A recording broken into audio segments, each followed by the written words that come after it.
가을 오후의 햇살이 연남동 골목길을 따스하게 비추고 있었습니다. 강민주는 5살 딸 서윤의 손을 잡고 천천히 걸었습니다. 딸의 손은 작고 따뜻했습니다. 민준의 손에 꼭 맞았습니다. 아빠, 저기 붕어빵 가게예요. 서윤이 작은 손가락으로 앞쪽을 가리켰습니다. 골목 모퉁이에서 하얀 김이 피어오르고 있었습니다.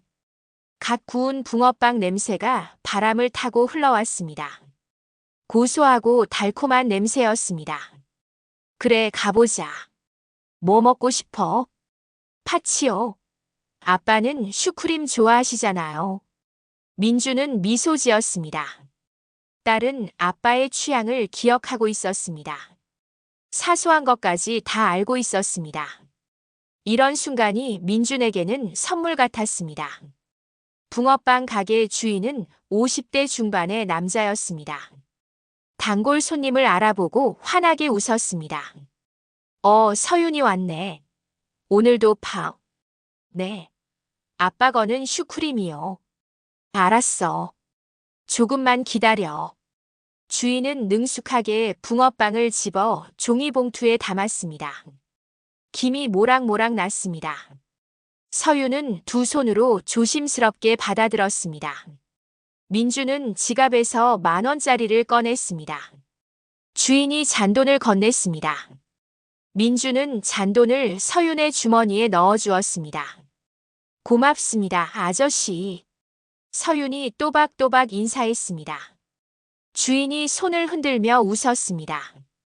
이런 일상이 민준에게는 전부였습니다. 4년 전 아내 박수진이 떠났습니다. 이혼 사유는 성격 차이였습니다. 하지만 진짜 이유는 따로 있는 것 같았습니다. 수진은 결혼 생활 내내 우울해 보였습니다. 웃는 날보다 우는 날이 많았습니다. 민주는 이유를 물었지만 수진은 제대로 대답하지 않았습니다. 그냥 힘들어. 그게 수진이 한 말의 전부였습니다. 결국 수진은 서윤의 친권을 포기하고 떠났습니다. 연락처도 남기지 않았습니다. 민주는 처음에는 혼란스러웠습니다. 하지만 서윤을 보면 다시 힘을 냈습니다. 딸 하나는 잘 키울 수 있다고 스스로를 다독였습니다. 민주는 중소기업 회계팀장이었습니다.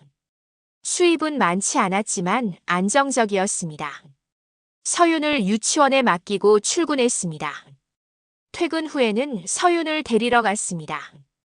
저녁을 먹이고 목욕을 시키고 책을 읽어주었습니다. 주말에는 이렇게 산책을 했습니다.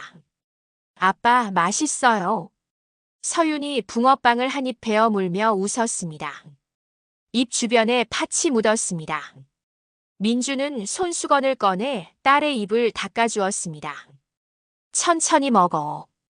뜨거워. 알았어요. 두 사람은 홍대 입구역 쪽으로 천천히 걸었습니다. 토요일 오후라 사람들이 많았습니다. 젊은 연인들이 손을 잡고 걸었습니다. 가족 단위 관광객들이 카페를 찾아다녔습니다. 거리 공연을 하는 음악가도 있었습니다. 민주는 이 동네가 좋았습니다. 복잡하지만 활기찼습니다. 무엇보다 서윤과 함께 추억을 쌓을 수 있는 곳이었습니다. 그때였습니다. 서윤이 갑자기 민준의 바지를 잡아 끌었습니다. 평소처럼 활발하게 말하지 않았습니다. 목소리가 이상하게 작았습니다. 아빠. 민준은 걸음을 멈췄습니다. 딸을 내려다봤습니다. 서윤의 얼굴에 이상한 표정이 떠올라 있었습니다. 놀람과 혼란이 섞인 표정이었습니다. 왜 그래? 저기 좀 봐요. 서윤이 조심스럽게 앞쪽을 가리켰습니다. 손가락이 떨리고 있었습니다. 민주는 딸이 가리키는 방향을 봤습니다. 편의점 뒤편 골목이었습니다. 쓰레기 더미가 쌓여 있었습니다. 골판지 박스들이 어지럽게 널려 있었습니다. 그 사이에서 한 아이가 무언가를 뒤지고 있었습니다.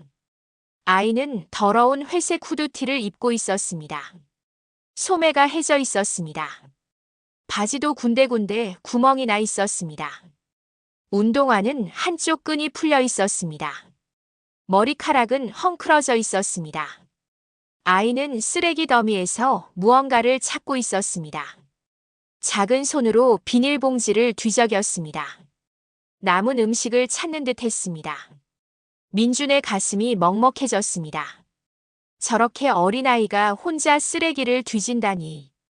부모는 어디 있는 걸까? 그 순간 아이가 고개를 들었습니다. 민준의 심장이 멎는 것 같았습니다. 서윤과 똑같은 얼굴이었습니다. 아니, 정확히는 서윤이 저렇게 더럽고 초라한 모습을 하고 있는 것 같았습니다. 같은 눈매였습니다. 같은 코였습니다. 같은 입술 모양이었습니다. 심지어 왼쪽 볼에 있는 작은 점까지 같은 위치에 있었습니다. 민주는 눈을 비볐습니다. 착각이겠지. 하지만 다시 봐도 똑같았습니다. 아빠. 서윤의 목소리가 떨렸습니다. 저의 나랑 똑같이 생겼어요. 민주는 대답할 수 없었습니다. 그도 같은 생각을 하고 있었기 때문입니다.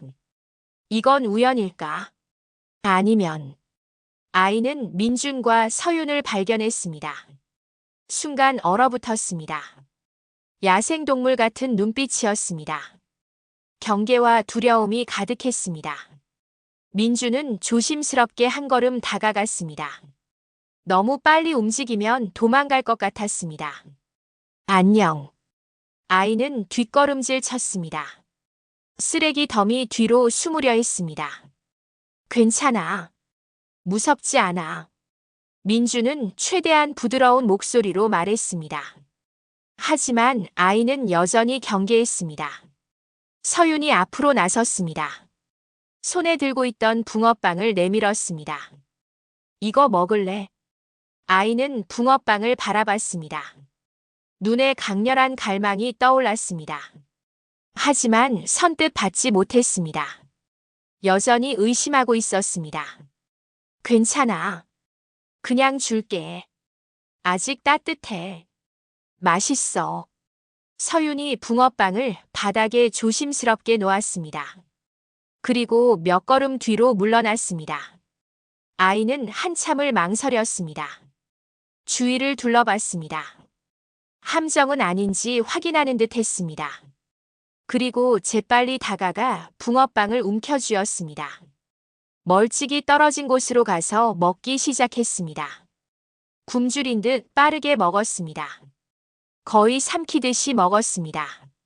숨도 제대로 쉬지 않았습니다. 민주는 가슴이 아팠습니다. 저렇게 어린아이가 언제 마지막으로 제대로 된 식사를 했을까? 아이가 붕어빵을 다 먹었습니다. 입 주변에 팥이 묻었습니다. 손으로 대충 닦았습니다. 민준이 조심스럽게 물었습니다. 너 이름이 뭐니? 아이는 한참을 망설였습니다. 대답해야 할지 말아야 할지 고민하는 듯 했습니다. 결국 작은 목소리로 대답했습니다. 지연이요. 지연아, 너 몇 살이니? 7살이요. 민준의 머릿속이 하얗게 변했습니다. 서윤과 정확히 같은 나이였습니다. 같은 얼굴, 같은 나이. 이건 우연일까? 민준의 심장이 빠르게 뛰기 시작했습니다. 부모님은 어디 계시니? 지연은 고개를 저었습니다. 엄마는 하늘나라에 계세요. 아빠는 몰라요. 어디서 사니? 여기저기요. 더 이상 물을 수 없었습니다. 아이는 이미 충분히 겁먹고 있었습니다. 민주는 주머니에서 지갑을 꺼냈습니다. 10,000원짜리 2장을 꺼내 건넸습니다. 이거 받아. 밥 사 먹어. 지연은 돈을 보고 놀란 듯 눈을 크게 떴습니다. 왜 주세요? 그냥. 배고프면 안 되잖아. 지연은 망설이다가 조심스럽게 돈을 받았습니다. 그리고 재빨리 골목 안쪽으로 사라졌습니다. 작은 뒷모습이 쓰레기 더미 사이로 사라졌습니다. 민준과 서윤은 그 자리에 멍하니 서 있었습니다. 주변에 소음이 들렸습니다. 사람들의 웃음소리, 자동차 소리, 거리 음악. 하지만 민준의 귀에는 아무것도 들리지 않았습니다. 서윤이 조용히 물었습니다. 아빠, 저 애 왜 저렇게 살아요? 민준은 대답할 수 없었습니다. 더 큰 질문이 그의 머릿속을 가득 채우고 있었습니다. 저 아이는 대체 누구일까? 왜 서윤과 똑같은 얼굴을 하고 있을까? 그리고 왜 같은 나이일까? 집으로 돌아오는 길 민주는 계속 생각했습니다. 서윤은 평소보다 조용했습니다. 아이도 무언가 느낀 게 있는 듯 했습니다. 현관문을 열고 들어갔습니다. 작지만 깨끗한 집이었습니다. 민준과 서윤, 두 사람이 사는 공간이었습니다. 서윤아, 손 씻고 와. 네. 서윤이 욕실로 향했습니다. 민준은 거실 소파에 앉았습니다. 지연의 얼굴이 계속 떠올랐습니다. 서윤의 얼굴과 겹쳤습니다. 너무나 똑같았습니다. 민준은 7년 전을 떠올렸습니다. 2018년 4월 15일. 서윤이 태어난 날이었습니다. 당시 수진의 출산은 힘들었습니다. 진통이 길었습니다. 제왕절개로 했습니다. 민주는 수술실 밖에서 기다렸습니다. 간호사가 나왔습니다. 축하드려요. 딸입니다. 단 한 명의 딸이었습니다. 쌍둥이라는 말은 없었습니다. 하지만 지금 생각해보니 혹시 뭔가 숨겨진 게 있는 건 아닐까? 민주는 고개를 저었습니다. 말도 안 되는 생각이었습니다. 하지만 지연의 얼굴이 계속 떠올랐습니다. 똑같은 얼굴, 똑같은 나이. 우연치고는 너무 완벽했습니다. 밤이 깊어갔습니다. 서윤은 이미 잠들었습니다. 민주는 침대에 누웠지만 잠이 오지 않았습니다. 창밖으로 가로등 불빛이 보였습니다. 어디선가 고양이 울음소리가 들렸습니다. 민주는 천장을 바라봤습니다. 내일 다시 그곳에 가봐야겠다고 생각했습니다. 지연을 다시 만나야 했습니다. 더 많은 걸 알아야 했습니다. 뭔가 잘못되었습니다. 뭔가 그가 모르는 일이 있었습니다. 그리고 그 진실을 반드시 밝혀내야 했습니다. 월요일 아침이었습니다. 민주는 평소보다 일찍 일어났습니다. 밤새 제대로 잠을 이루지 못했습니다. 지연의 얼굴이 계속 떠올랐습니다. 서윤을 깨웠습니다. 아침을 먹였습니다. 유치원 가방을 챙겨주었습니다. 모든 게 평소와 같았지만 민준의 마음은 무거웠습니다. 아빠, 오늘도 지연이 언니 만나러 가요? 서윤이 물었습니다. 아이도 어제 일을 잊지 못한 듯 했습니다. 응, 아빠가 좀 알아봐야 할 게 있어. 저도 같이 가면 안 돼요? 오늘은 아빠 혼자 갈게. 다음에 같이 가자. 서윤을 유치원에 맡겼습니다. 선생님께 인사했습니다. 그리고 회사가 아닌 다른 곳으로 향했습니다. 민주는 7년 전 서윤이 태어난 병원을 찾아갔습니다. 마포구에 있는 산부인과였습니다. 기억 속 그 건물을 찾았습니다. 하지만 병원은 없었습니다. 건물 1층은 편의점으로 바뀌어 있었습니다. 2층은 요가 학원이었습니다. 산부인과의 흔적은 어디에도 없었습니다. 민주는 편의점으로 들어갔습니다. 40대 초반으로 보이는 남자 직원에게 물었습니다. 실례지만 여기 원래 산부인과 아니었나요? 아, 네. 맞아요. 한 4년 전쯤 문 닫았어요. 원장님이 어디 가셨는지 아세요? 글쎄요, 은퇴하셨다고 들었는데. 자세한 건 저도 몰라요. 막막했습니다. 민주는 편의점을 나왔습니다. 거리를 걸으며 생각했습니다. 어떻게 해야 할까? 보건소에 가봐야겠다고 생각했습니다. 출생 신고 기록이 있을 것입니다. 마포구 보건소를 찾았습니다. 민원실에서 7년 전 출생 기록을 요청했습니다. 신분증을 제시했습니다. 본인 확인 절차를 거쳤습니다. 며칠이 걸린다고 했습니다. 민주는 신청서를 작성하고 나왔습니다. 점심때가 되었습니다. 민주는 회사로 가지 않았습니다. 대신 연락을 넣었습니다. 팀장님, 오늘 개인 사정으로 연차 쓰겠습니다. 알겠습니다. 무슨 일 있으세요? 급한 일이 좀 있어서요. 전화를 끊었습니다. 민주는 홍대 입구역 쪽으로 향했습니다. 어제 지연을 봤던 그 골목이었습니다. 편의점 뒤편의 쓰레기 더미. 민주는 조심스럽게 다가갔습니다. 지연은 없었습니다. 주변을 둘러봤습니다. 골목 안쪽, 건물 사이, 구석진 곳. 어디에도 보이지 않았습니다. 민주는 1시간 넘게 주변을 돌아다녔습니다. 하지만 지연을 찾을 수 없었습니다. 해가 기울기 시작했습니다. 서윤을 데리러 가야 할 시간이었습니다. 민주는 발걸음을 돌렸습니다. 그날 저녁 민주는 7년 전 사진들을 꺼내봤습니다. 서윤이 태어났을 때 찍은 사진들이었습니다. 병원 사진이 있었습니다. 수진이 아기를 안고 있는 사진. 창백한 얼굴이었습니다. 웃고 있었지만 눈은 웃지 않았습니다. 민주는 그때를 떠올렸습니다. 수진은 출산 후 상태가 좋지 않았습니다. 며칠간 회복실에 있었습니다. 민주는 아기만 먼저 집에 데려왔습니다. 수진이 퇴원한 건 일주일 후였습니다. 일주일. 민주는 문득 이상한 점을 발견했습니다. 왜 일주일이나 걸렸을까? 제왕절개였지만 보통 3일에서 4일이면 퇴원하지 않나. 당시에는 의심하지 않았습니다. 출산이 힘들었으니 회복이 더딘 거라고 생각했습니다. 하지만 지금 생각해보니 혹시 뭔가 다른 일이 있었던 건 아닐까?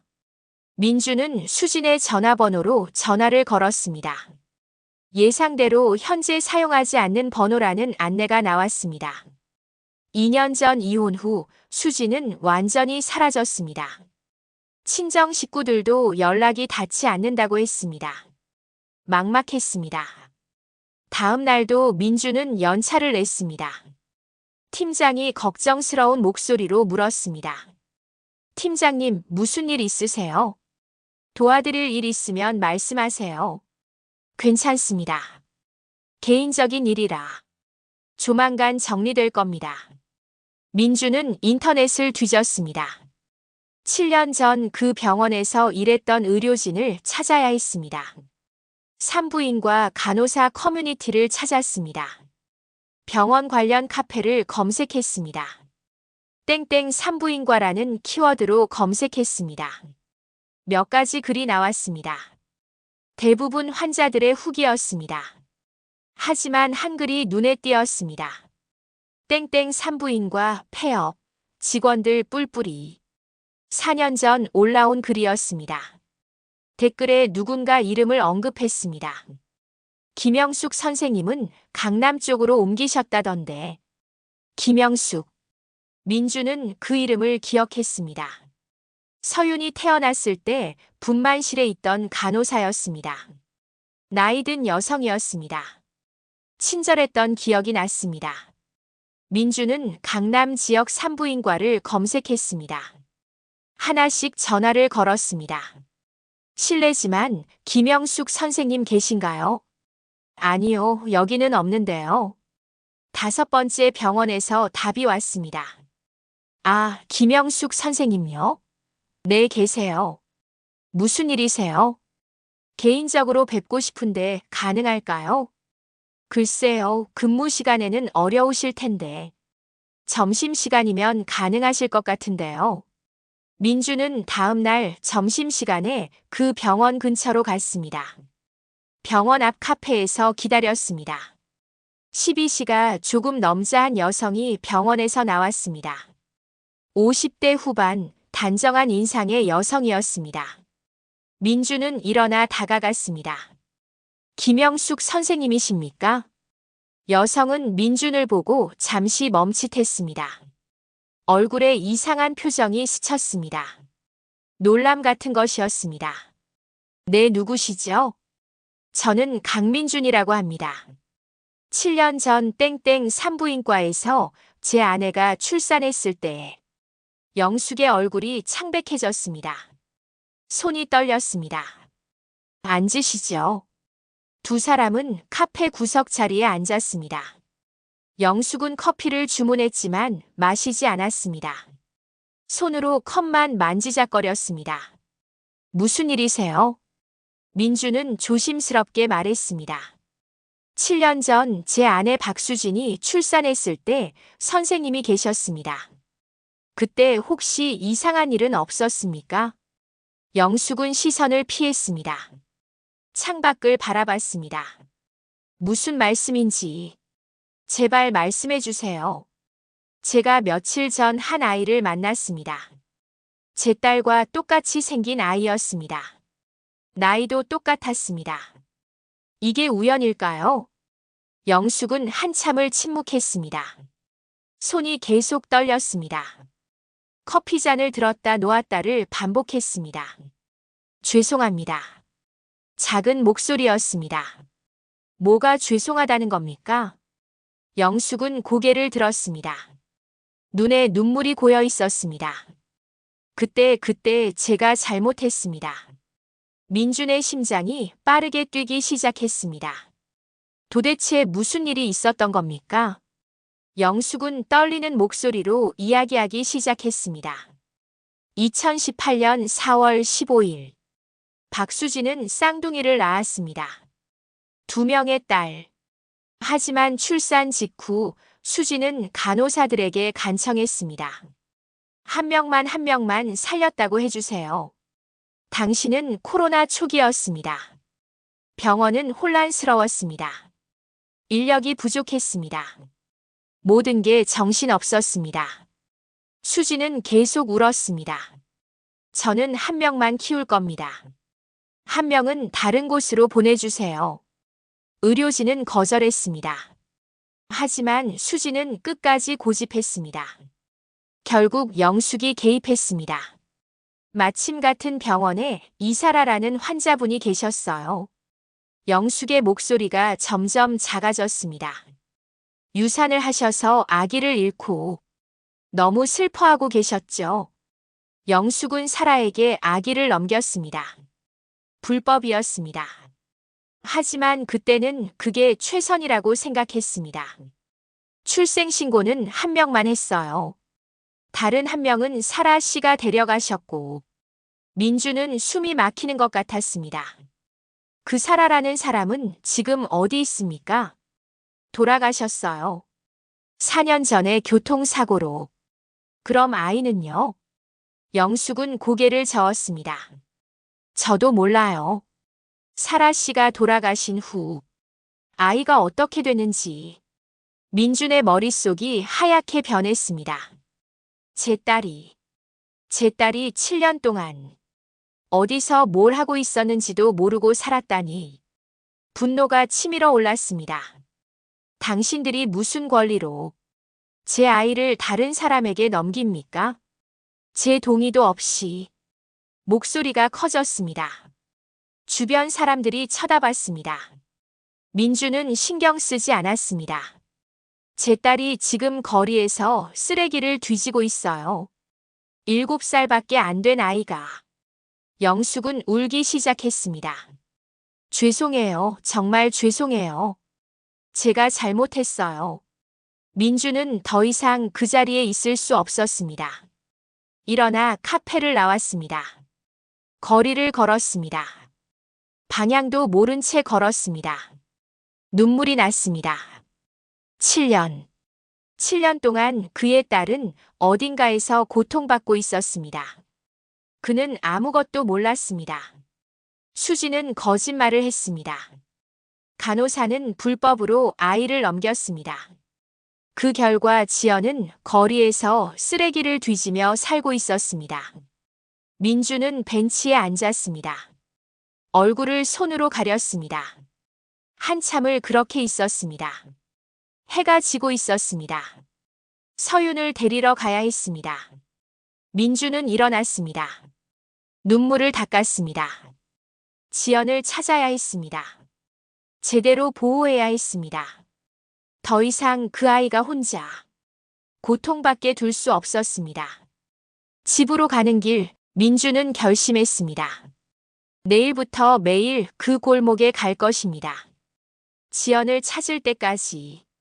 그리고 반드시 데려올 것입니다. 그건 아빠로서 당연한 일이었습니다. 비록 7년 늦었지만 이제라도 해야 했습니다. 민주는 주먹을 쥐었습니다. 지연아, 조금만 기다려. 아빠가 반드시 찾아낼게. 그리고 다시는 혼자 두지 않을게. 다음 날부터 민주는 매일 홍대 입구역 근처를 찾았습니다. 회사에 출근하기 전 1시간씩 시간을 냈습니다. 서윤을 유치원에 맡긴 후 그 골목으로 갔습니다. 점심시간에도 갔습니다. 퇴근 후에도 들렀습니다. 하지만 지연은 보이지 않았습니다. 사흘이 지났습니다. 일주일이 지났습니다. 여전히 지연은 나타나지 않았습니다. 민주는 초조해졌습니다. 혹시 다른 곳으로 간 건 아닐까? 아니면 무슨 일이라도 생긴 건 아닐까? 밤마다 걱정이 되었습니다. 요즘 밤 날씨가 쌀쌀했습니다. 지연은 어디서 잘까? 제대로 먹고는 있을까? 열흘째 되는 날이었습니다. 민주는 평소처럼 그 골목을 찾았습니다. 오후 5시쯤이었습니다. 해가 기울고 있었습니다. 쓰레기 더미 옆에 작은 그림자가 보였습니다. 지연이었습니다. 민준의 가슴이 뛰었습니다. 조심스럽게 다가갔습니다. 지연은 골판지 박스 사이에 앉아 있었습니다. 무릎을 끌어안고 있었습니다. 열흘 전보다 더 수척해 보였습니다. 지연아. 민준이 조용히 불렀습니다. 지연이 고개를 들었습니다. 놀란 표정이었습니다. 도망갈 준비를 했습니다. 괜찮아. 무섭지 않아. 기억나니? 저번에 붕어빵 줬던 아저씨. 지연은 민준을 바라봤습니다. 경계하는 눈빛이었습니다. 하지만 도망가지는 않았습니다. 민준은 가방에서 삼각김밥과 바나나 우유를 꺼냈습니다. 미리 준비해 온 것이었습니다. 배고프지? 이거 먹어. 지연은 음식을 보았습니다. 눈에 갈망이 떠올랐습니다. 하지만 선뜻 다가오지 못했습니다. 민주는 음식을 바닥에 놓았습니다. 몇 걸음 뒤로 물러났습니다. 천천히 먹어. 아무도 뺏어가지 않아. 지연은 잠시 망설이다가 다가왔습니다. 삼각김밥을 집어들었습니다. 빠르게 먹기 시작했습니다. 민주는 그 모습을 지켜봤습니다. 가슴이 아팠습니다. 지연이 삼각김밥을 다 먹었습니다. 바나나 우유를 마셨습니다. 그제야 조금 안정된 얼굴이 되었습니다. 지연아, 어디 갔었니? 여기 안 보였는데. 다른 데 있었어요. 어디? 서울역 쪽이요. 민주는 고개를 끄덕였습니다. 서울역. 거기도 노숙인들이 많은 곳이었습니다. 거기가 더 좋았어? 아니요. 여기가 더 나아요. 왜? 여기는 사람들이 무섭지 않아요. 민주는 더 이상 묻지 않았습니다. 무슨 일이 있었는지 대충 짐작이 갔습니다. 앞으로 여기 있을 거니? 지연은 고개를 끄덕였습니다. 그럼 내일 또 올게. 맛있는 거 가져올게. 지연은 대답하지 않았습니다. 하지만 도망가지도 않았습니다. 그날부터 민주는 매일 지연을 찾아갔습니다.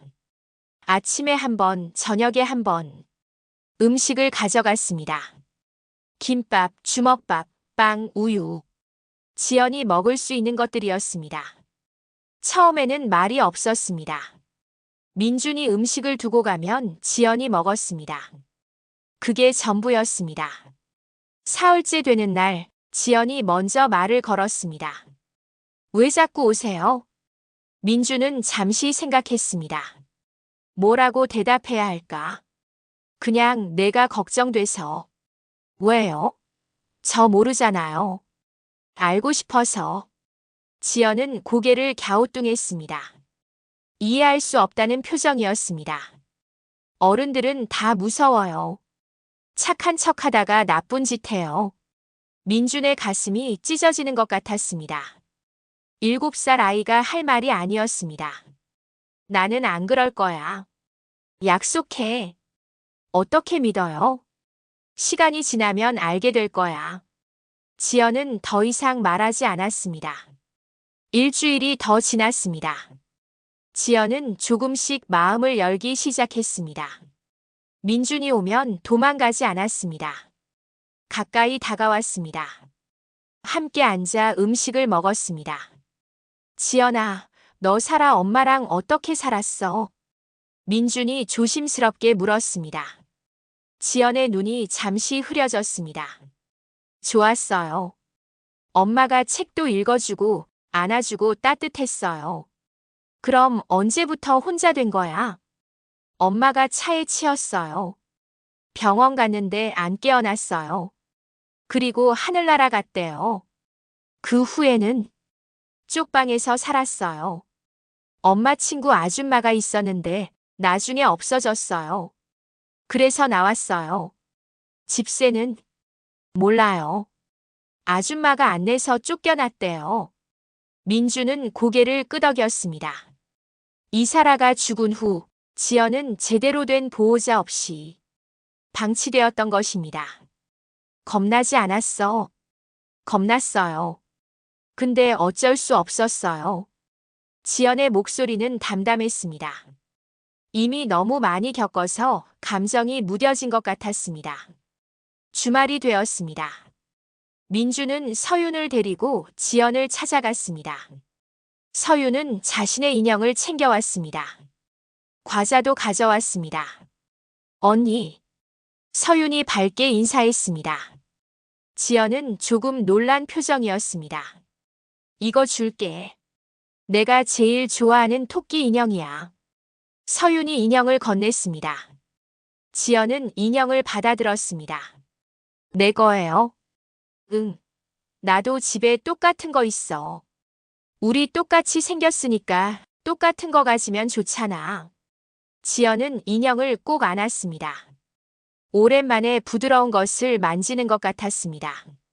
두 아이는 나란히 앉았습니다. 서윤이 가져온 과자를 나눠 먹었습니다. 민주는 두 딸을 바라봤습니다. 똑같은 얼굴. 하지만 너무 다른 삶. 서윤은 깨끗한 옷을 입고 있었습니다. 머리는 단정했습니다. 얼굴에는 밝은 웃음이 있었습니다. 지연은 더러운 옷을 입고 있었습니다. 머리는 헝클어져 있었습니다. 얼굴에는 경계와 피로가 서려 있었습니다. 같은 날 태어났지만 7년이 이렇게 다른 삶을 만들었습니다.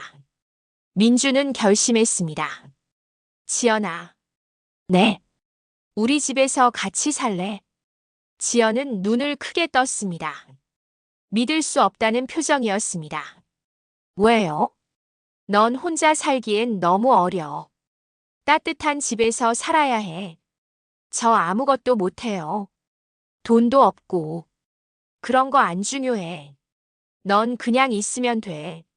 지연은 고개를 저었습니다. 안 돼요.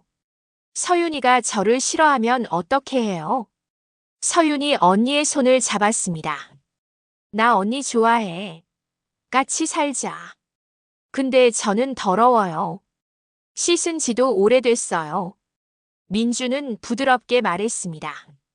괜찮아. 집에 가서 씻으면 돼. 깨끗한 옷도 입고. 지연은 여전히 망설였습니다. 눈에 두려움이 가득했습니다. 아저씨 나중에 화내지 않아요? 왜 화를 내?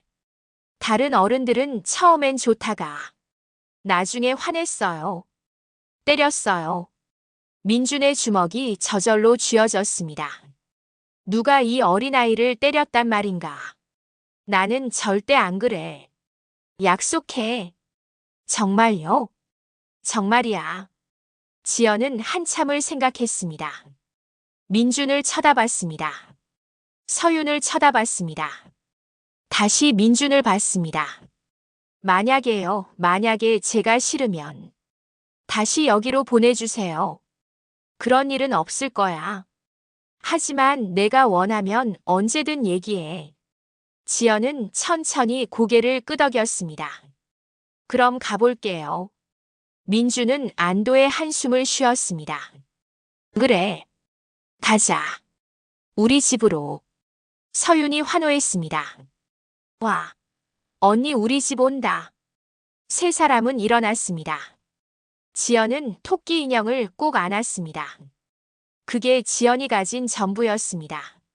민주는 지연의 손을 잡았습니다. 작고 거친 손이었습니다. 굳은 살이 있었습니다. 7살 아이의 손이 아니었습니다. 집으로 가는 길 지연은 계속 뒤를 돌아봤습니다. 혹시 누가 쫓아오는 건 아닌지 확인하는 듯 했습니다. 지하철을 탔습니다. 지연은 처음 타보는 것 같았습니다. 모든 게 신기한 듯 두리번거렸습니다. 언니, 여기 앉아. 서윤이 자리를 양보했습니다. 지연은 조심스럽게 앉았습니다. 홍대 입구역에서 마포역까지. 긴 시간은 아니었지만 지연에게는 먼 여행 같았습니다. 빌라 앞에 도착했습니다. 2층 건물이었습니다. 민준의 집은 2층이었습니다. 현관문을 열었습니다. 들어와. 지연은 문 앞에서 망설였습니다. 정말 들어가도 되는 걸까? 서윤이 언니의 손을 잡아 끌었습니다. 언니, 우리 집이야. 들어와. 지연은 조심스럽게 들어갔습니다. 작지만 깨끗한 집이었습니다. 거실에는 소파가 있었습니다. TV가 있었습니다. 따뜻한 불빛이 켜져 있었습니다. 지연은 그 자리에 서서 주변을 둘러봤습니다. 눈에 눈물이 고였습니다. 이런 집에서 살 수 있다니 믿을 수 없었습니다. 민주는 지연을 욕실로 안내했습니다. 일단 씻자. 깨끗한 옷도 입고 서윤의 옷을 꺼내줬습니다. 속옷, 티셔츠, 바지. 모두 서윤과 똑같은 사이즈였습니다. 지연은 욕실에 들어갔습니다. 한참 후에 나왔습니다. 깨끗해진 얼굴이었습니다.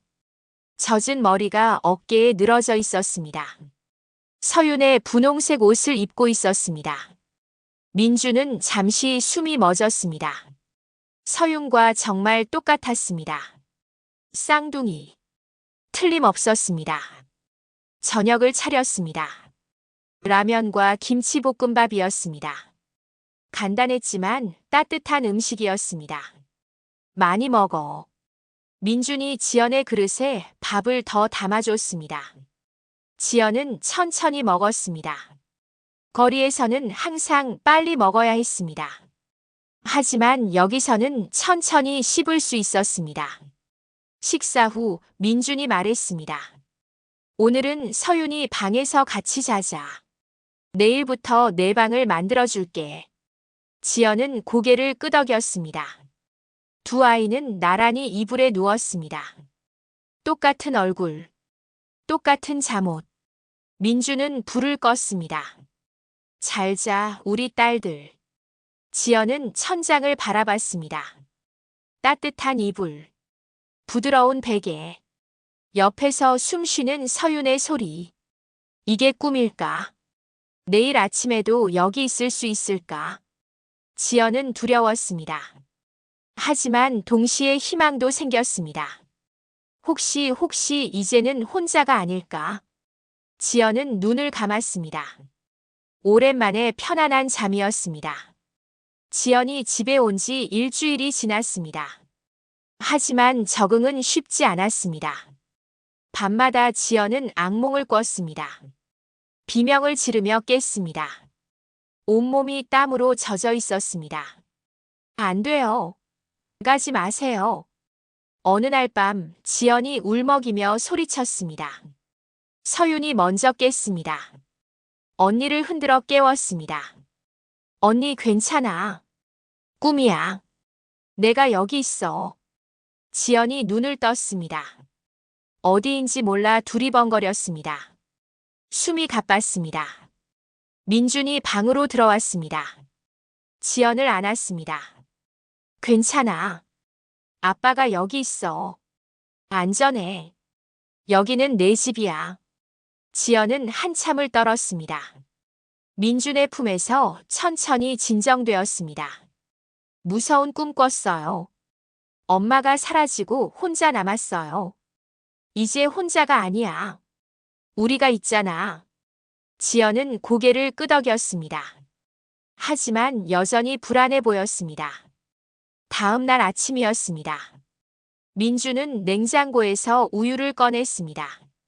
빵을 구웠습니다. 간단한 아침이었습니다. 지연아, 밥 먹자. 지연은 식탁에 앉았습니다. 빵을 한 조각 먹었습니다. 그리고 나머지를 냅킨에 싸서 주머니에 넣었습니다. 왜 그래? 나중에 배고플까 봐요. 민주는 가슴이 먹먹했습니다. 여기서는 숨기지 않아도 돼. 배고프면 언제든 말해. 냉장고에 음식이 항상 있어. 정말요? 없어지지 않아요? 응, 없어지지 않아. 약속해. 지연은 고개를 끄덕였습니다.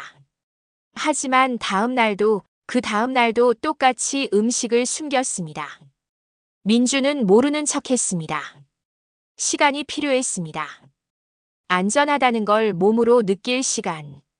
주말이었습니다. 민주는 두 아이를 데리고 병원에 갔습니다. DNA 검사를 받아야 했습니다. 조금 따끔할 거야. 참을 수 있지. 간호사가 지연의 입안을 면봉으로 문질렀습니다. 지연은 꼼짝하지 않았습니다. 잘했어. 민준도 같은 검사를 받았습니다. 결과는 일주일 후에 나옵니다. 집으로 돌아오는 길이었습니다. 아빠, 왜 그거 했어요? 지연이 물었습니다. 너랑 나랑 진짜 가족인지 확인하려고. 저 아니면 어떻게 해요? 민주는 지연의 손을 잡았습니다. 그래도 너는 우리 가족이야. 종이에 뭐라고 나오든 상관없어. 지연은 아무 말도 하지 않았습니다. 하지만 손을 꼭 쥐었습니다. 일주일 후 결과가 나왔습니다. 민주는 봉투를 열었습니다. 손이 떨렸습니다. 99.99% 일치. 부녀 관계가 명백합니다. 민주는 한참을 그 종이를 바라봤습니다. 지연은 정말 그의 딸이었습니다. 7년 동안 잃어버렸던 딸. 민주는 지연을 안았습니다. 이제 확실해졌어. 넌 내 딸이야. 지연도 아빠를 안았습니다. 처음으로 마음을 열었습니다. 변호사를 만났습니다. 친권을 확보하려면 전 배우자의 동의가 필요합니다. 연락이 안 됩니다. 4년 전부터 소재를 모릅니다. 그렇다면 실종 신고를 하시고 법원에 단독 친권을 신청하세요. 서류 작업이 시작되었습니다. 복잡했습니다. 시간도 오래 걸렸습니다. 하지만 민주는 포기하지 않았습니다. 한 달이 지났습니다. 지연은 조금씩 변했습니다. 악몽의 횟수가 줄었습니다. 음식을 숨기는 일도 줄었습니다. 서윤과 함께 노는 시간이 늘었습니다. 언니, 이거 봐. 공주님 색칠했어. 서윤이 그림을 보여줬습니다. 예쁘다. 나도 해볼래. 지연이 크레파스를 집었습니다. 조심스럽게 색칠했습니다. 민주는 두 아이를 바라봤습니다. 나란히 앉아 그림을 그리고 있었습니다. 똑같은 얼굴. 하지만 이제는 비슷한 옷을 입고 있었습니다. 어느 날 저녁이었습니다. 지연이 숙제를 하고 있었습니다. 민준이 한글을 가르치고 있었습니다. 이건 가야. 가위할 때가. 서윤도 옆에서 도와줬습니다. 언니, 이렇게 쓰는 거야. 지연은 열심히 따라 썼습니다. 서툴렀습니다. 하지만 점점 나아졌습니다. 그때였습니다. 아빠, 이거 맞아요? 지연이 처음으로 민준을 아빠라고 불렀습니다. 민준은 순간 멈췄습니다. 지연도 자신이 뭐라고 했는지 깨달았습니다. 얼굴이 빨개졌습니다. 아, 저 미안해요. 민준은 지연을 꼭 안았습니다. 미안할 거 없어. 난 내 아빠야. 당연히 아빠라고 불러야지. 목소리가 떨렸습니다. 지연도 아빠를 안았습니다. 처음 아빠가 저한테 음식 줬을 때부터 이상하게 마음이 따뜻했어요. 서윤이 뛰어와 두 사람을 안았습니다. 우리 진짜 가족이다. 세 사람은 한참을 그렇게 안고 있었습니다. 2달이 지났습니다. 법원에서 연락이 왔습니다. 친권 인정 결정이 났습니다. 강지연 양의 단독 친권이 강민준 씨에게 인정됩니다. 민준은 법원 복도에 서서 그 말을 들었습니다. 눈물이 났습니다. 이제 법적으로도 지연은 그의 딸이었습니다. 호적에도 올랐습니다. 이름도 정식으로 강지연이 되었습니다. 그날 저녁 세 사람은 작은 축하를 했습니다. 치킨을 시켰습니다. 콜라도 샀습니다. 자, 건배. 민준이 콜라 잔을 들었습니다. 우리 가족을 위하여. 가족. 서윤과 지연이 동시에 외쳤습니다. 주말이었습니다. 민준은 두 아이를 데리고 이케아에 갔습니다. 지연아, 내 방을 꾸미자. 내가 좋아하는 색깔이 뭐야? 보라색이요. 그럼 보라색으로 하자. 지연은 모든 게 신기했습니다. 이거 다 제 거예요? 응, 내가 고르는 거 다 사줄게. 지연은 조심스럽게 물건들을 골랐습니다. 침대 커버, 책상, 책장, 인형. 서윤도 똑같은 걸 샀습니다. 우리 방 똑같이 꾸미자. 집에 돌아와 함께 방을 꾸몄습니다. 민준이 침대를 조립했습니다. 아이들이 인형을 배치했습니다. 언니, 이거 여기 놓으면 어때? 좋아. 모든 게 완성되었습니다. 지연은 방 한가운데 서서 천천히 둘러봤습니다. 자신만의 침대, 자신만의 책상, 자신만의 공간. 아빠. 지연의 목소리가 떨렸습니다. 이제 진짜 제 방이 생긴 거예요. 응, 내 방이야. 이제 여기가 내 집이야. 영원히. 지연은 울었습니다. 하지만 슬픈 눈물이 아니었습니다. 행복해서 흘리는 눈물이었습니다. 서윤이 언니를 안았습니다. 언니, 울지 마. 이제 우리 계속 같이 있을 거야. 고마워, 서윤아. 나도 언니 있어서 좋아. 민주는 두 딸을 바라봤습니다. 7년 동안 떨어져 있었지만 이제는 함께였습니다. 그날 밤 민주는 두 딸의 방문을 열었습니다. 아이들은 각자 방에서 잤습니다. 하지만 문을 열어두고 잤습니다. 민주는 먼저 지연의 방에 들어갔습니다. 지연은 새 침대에서 곤히 자고 있었습니다. 토끼 인형을 안고 있었습니다. 민주는 이불을 덮어줬습니다. 이마에 키스했습니다. 잘 자, 내 딸. 다음은 서윤의 방이었습니다.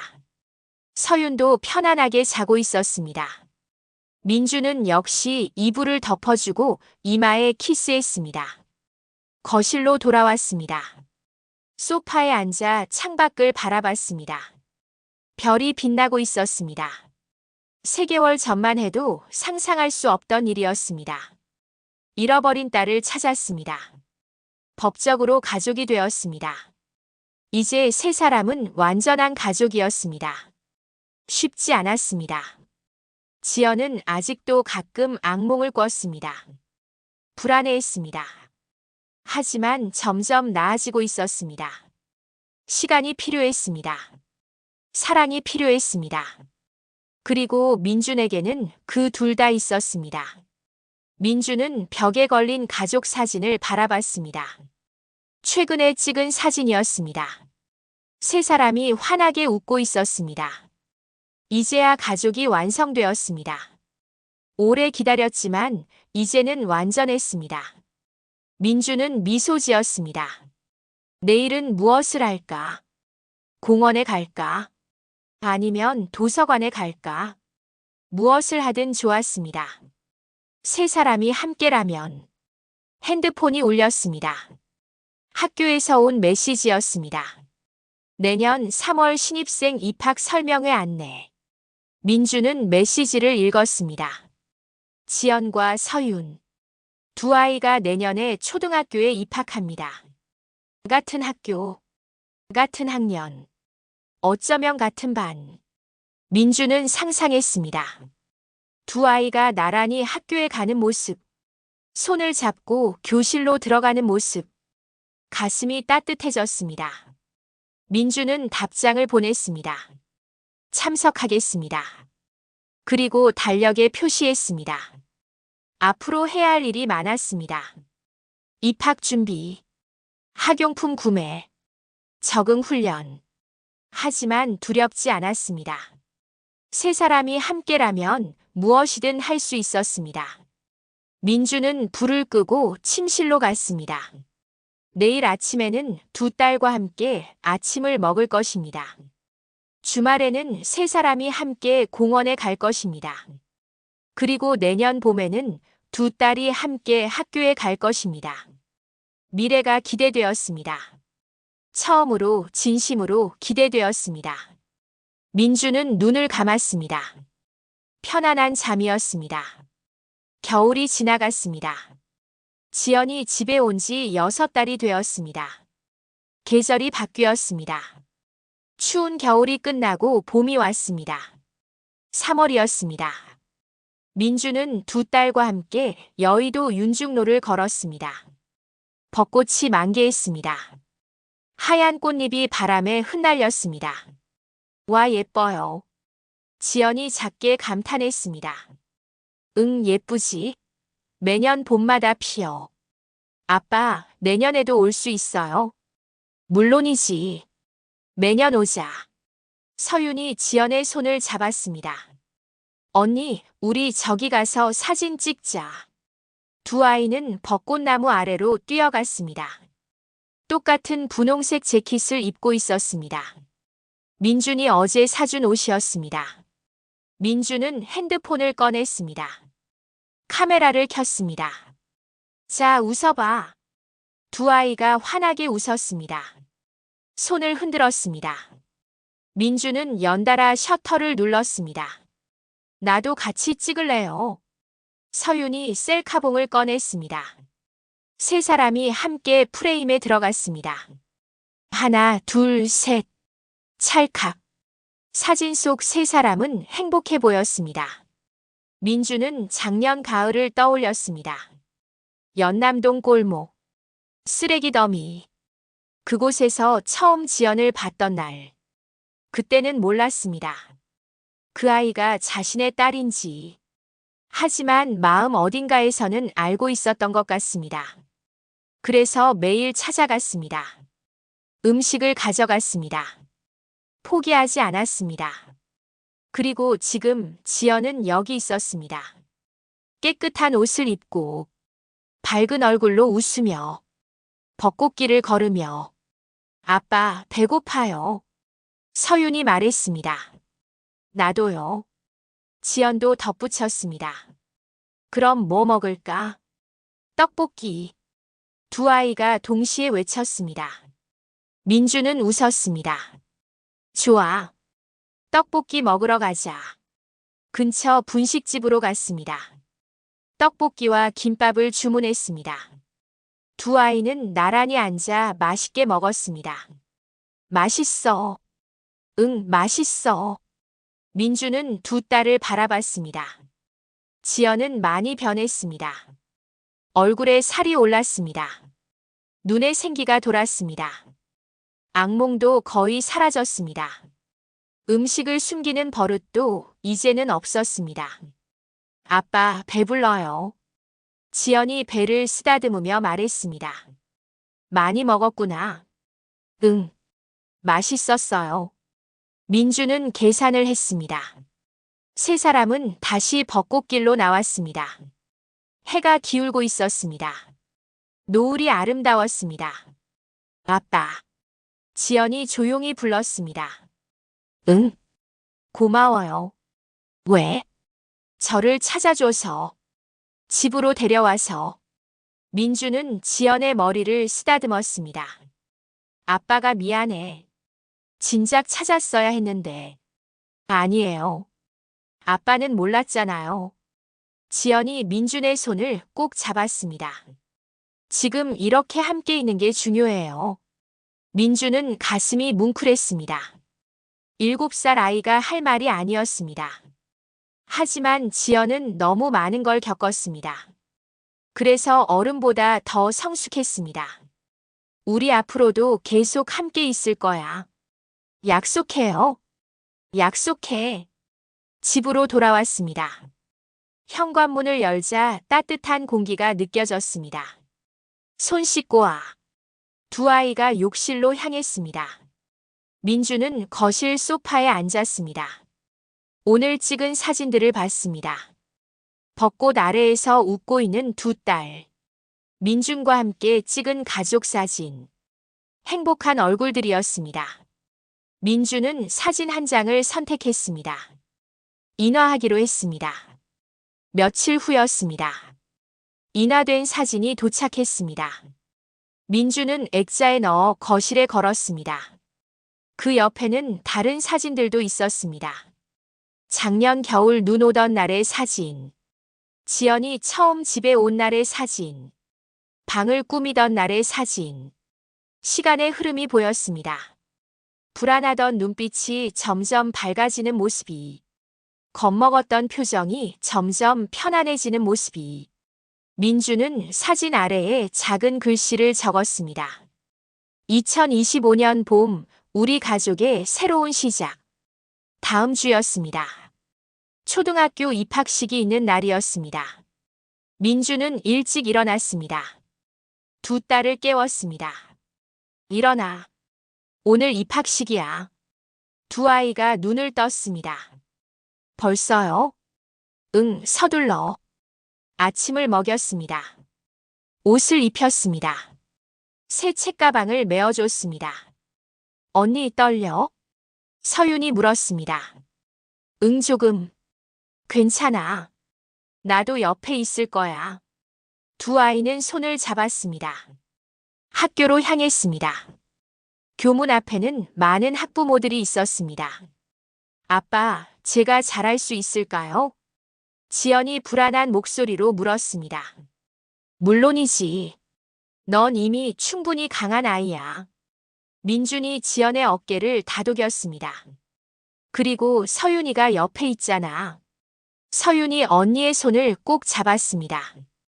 언니 괜찮아. 내가 도와줄게. 교실로 향했습니다. 선생님이 문 앞에서 맞이했습니다. 어서 오세요.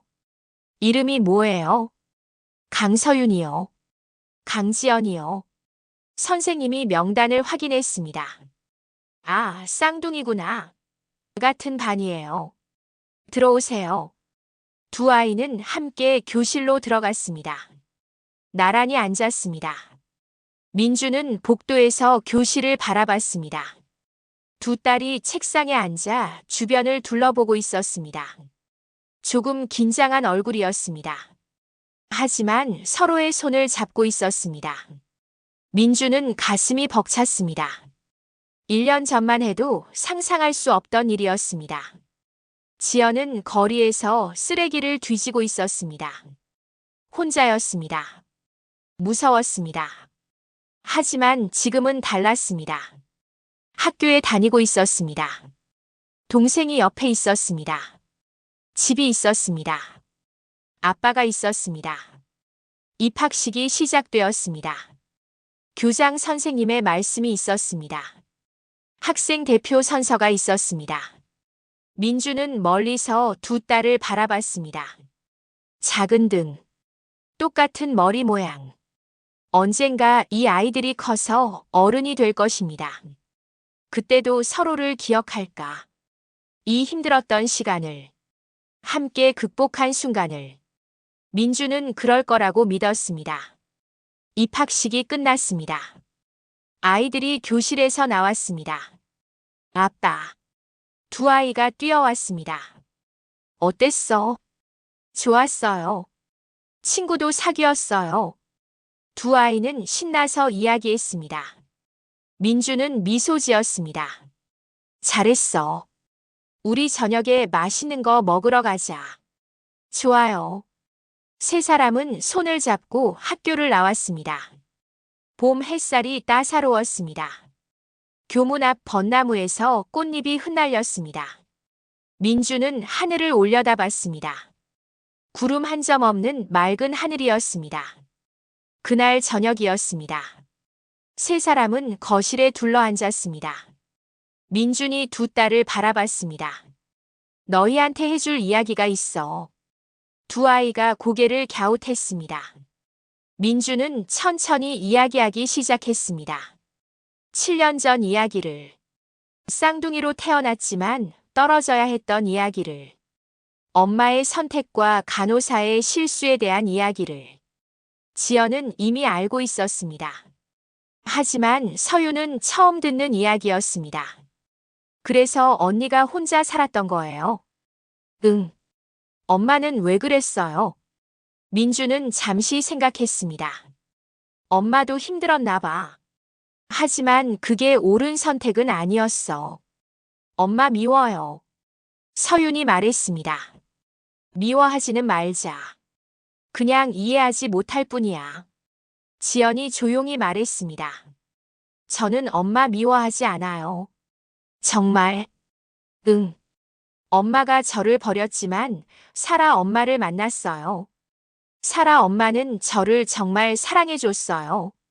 지연은 잠시 멈췄습니다. 그리고 지금은 진짜 아빠를 만났어요. 서윤이도 만났고요. 지연이 미소 지었습니다. 나쁜 일도 있었지만 좋은 일도 많았어요. 민주는 딸을 안았습니다. 넌 정말 대단한 아이야. 세 사람은 한참을 안고 있었습니다. 밤이 깊었습니다. 두 아이는 각자 방으로 갔습니다. 민주는 거실에 혼자 앉아 있었습니다. 창밖으로 별이 보였습니다. 민주는 지난 1년을 떠올렸습니다. 연남동 골목에서의 만남. 진실을 알게 된 순간. 지연을 집으로 데려온 날. 함께 방을 꾸민 날. 법원에서 친권을 인정받은 날. 쉽지 않았습니다. 힘들었습니다. 하지만 해냈습니다. 이제 세 사람은 완전한 가족이었습니다. 민주는 일기장을 꺼냈습니다. 오랜만이었습니다. 2025년 4월. 오늘 서윤과 지연이 초등학교에 입학했다. 두 아이가 손을 잡고 교실로 들어가는 모습을 보며 눈물이 났다. 1년 전 나는 우연히 지연을 만났다. 쓰레기통을 뒤지던 아이. 내 딸인지도 몰랐던 아이. 그 후로 많은 일이 있었다. 진실을 알았고 분노했고 슬퍼했고 결국 받아들였다. 지연을 집으로 데려왔고 법적으로 내 딸로 만들었고 가족이 되었다. 지연은 아직도 가끔 힘들어한다. 과거의 상처가 완전히 아문 건 아니다. 하지만 괜찮다. 우리에게는 시간이 있다. 사랑이 있다. 그리고 서로가 있다. 가족은 혈연만으로 이루어지지 않는다. 함께 하려는 선택. 서로를 돌보려는 의지. 무조건적인 사랑. 그것이 가족을 만든다. 우리는 이제 진짜 가족이다. 앞으로도 쉽지는 않을 것이다. 하지만 우리는 함께이고 그것만으로 충분하다. 봄이 왔다. 겨울은 지나갔다. 우리 가족에게도 따뜻한 봄이 왔다. 민주는 일기장을 덮었습니다. 두 딸의 방을 살짝 들여다봤습니다. 나란히 잠들어 있었습니다. 편안한 얼굴이었습니다. 민주는 조용히 문을 닫았습니다. 거실로 돌아와 소파에 앉았습니다. 벽에 걸린 가족 사진을 바라봤습니다. 벚꽃 아래에서 웃고 있는 세 사람. 완성된 가족. 오래 기다렸지만 이제는 완전했습니다. 민주는 창밖을 바라봤습니다. 밤하늘에 별이 빛나고 있었습니다. 내일은 또 어떤 날이 될까? 아마도 평범한 하루일 것입니다. 아침을 먹고 아이들을 학교에 보내고 회사에 가고 저녁에 함께 밥을 먹고.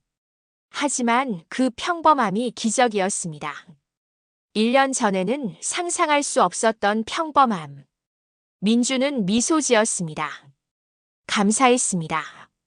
지연을 만나게 해준 우연에, 포기하지 않았던 자신에게, 용기를 낸 지연에게, 언니를 받아준 서윤에게, 모든 것에 감사했습니다. 민주는 불을 끄고 침실로 향했습니다. 내일 아침 두 딸과 함께 아침을 먹을 것입니다. 학교 가는 모습을 지켜볼 것입니다. 저녁에는 숙제를 도와줄 것입니다. 그리고 주말에는 세 사람이 함께 어딘가로 갈 것입니다. 평범하지만 소중한 일상. 민주는 침대에 누웠습니다. 눈을 감았습니다. 편안한 잠이 찾아왔습니다. 꿈속에서 민주는 미래를 보았습니다. 두 딸이 자라서 중학생이 되고 고등학생이 되고 어른이 되는 모습을, 여전히 손을 잡고 함께 걷는 모습을.